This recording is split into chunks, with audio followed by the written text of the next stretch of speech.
తెనాలి నందులపేటలోని వజ్రాలవారి వీధిలో గల శ్రీ షిరిడి సాయి అనుగ్రహపీఠం శ్రీ సాయి గురూజీ ఆధ్వర్యంలో దసరా మహోత్సవాలు వైభవంగా జరుగుతున్నాయి. బుధవారం రాత్రి దీపోత్సవంతో పాటు అమ్మవారికి భక్తి గీతాల సంకీర్తన నిర్వహించారు. గురువారం శ్రీ అన్నపూర్ణాదేవి అలంకారంలో భక్తులకు దర్శనమిచ్చారు. దేవి శరన్నవరాత్రి మహోత్సవాల్లో భాగంగా నందులపేటలోని శ్రీ షిరిడి సాయి పీఠం శ్రీ సాయి గురూజీ ఆధ్వర్యంలో ఉత్సవాలు వైభవంగా జరుగుతున్నాయి. బుధవారం రాత్రి దీపోత్సవం తదనంతరం అమ్మవారి భక్తి గీతాలు సంకీర్తన జరిగింది. గురువారం అమ్మవారు శ్రీ అన్నపూర్ణాదేవిగా భక్తులకు దర్శనమిచ్చారు. ఉదయం గణపతి పూజ, మండపారాధన, అమ్మవారి విగ్రహ స్థాపన, కలశ స్థాపన, శ్రీచక్ర స్థాపనతో ఉత్సవాలు నిర్వహించారు. అంతేకాక అమ్మవారికి అభిషేకాలు, లక్ష కుంకుమార్చన, విశేష అలంకారాలు, మహామంగళహారతి, మంత్రపుష్పం సహితంగా జరిగాయి. ప్రతిరోజు సాయంత్రం 5:30 గంటల నుండి శ్రీ చండీ పారాయణం మరియు సౌందర్య లహరి పారాయణం జరుగుతుందని, 6:30 గంటలకు శ్రీ లలితా సహస్రనామ పారాయణం ఉంటుందని వారు తెలిపారు.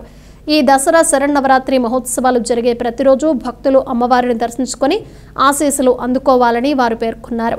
ఈ కార్యక్రమంలో మల్లేశ్వరరావు, శ్రీధర్ రెడ్డి, ప్రతాప్, యశోద, గీత, ఆనందలక్ష్మి, భవానీ ప్రసాద్ తదితరులు పాల్గొన్నారు. శ్రీ గురుభ్యో నమః. శ్రీ షిరిడి సాయి అనుగ్రహపీఠమనందు దేవీ శరణవరాత్రులు అత్యంత వైభవపేతంగా నిర్వహించడం జరుగుతున్నది. మరి కార్యక్రమంలో భాగంగా ఈరోజు 3వ రోజు శ్రీ మహాగాయత్రీదేవిగా అమ్మవారు మనకు దర్శనమిస్తున్నారు. మరి ఈరోజు అమ్మవారు విశేషమైనటువంటి శ్రీ వేదమాత గాయత్రీదేవిగా మనకి అమ్మవారు దర్శనమిచ్చారు. కాబట్టి మరి ఈ రోజున మన పీఠంలో శ్రీ సాయి గురూజీ గారి ఆధ్వర్యంలో మరి గురువుగారి చేతుల మీదుగా భక్తుల చేత విశేషంగా ఈరోజు అమ్మవారికి పంచామృత అభిషేక కార్యక్రమాలు, కుంకుమార్చనాది కార్యక్రమాలు కూడా ఎంతో భక్తితో శ్రద్ధతో మరి నిర్వహించడం జరిగింది. మరి అదేవిధంగా ఈరోజు విశేషంగా అమ్మవారిని మరి సంకీర్తనాది కార్యక్రమాలు, అదేవిధంగా సాయంత్రం కూడా విశేషంగా చండీ పారాయణ, అదేవిధంగా సౌందర్యలహరి పారాయణ కార్యక్రమాలు, కుంకుమార్చనాది కార్యక్రమాలు, లక్ష శ్రీ లలితా సహస్రనామ పారాయణాది కుంకుమార్చనాది కార్యక్రమాలు కూడా ఎంతో ఘనంగా అమ్మవారికి ఈరోజు నిర్వహించడం జరిగింది.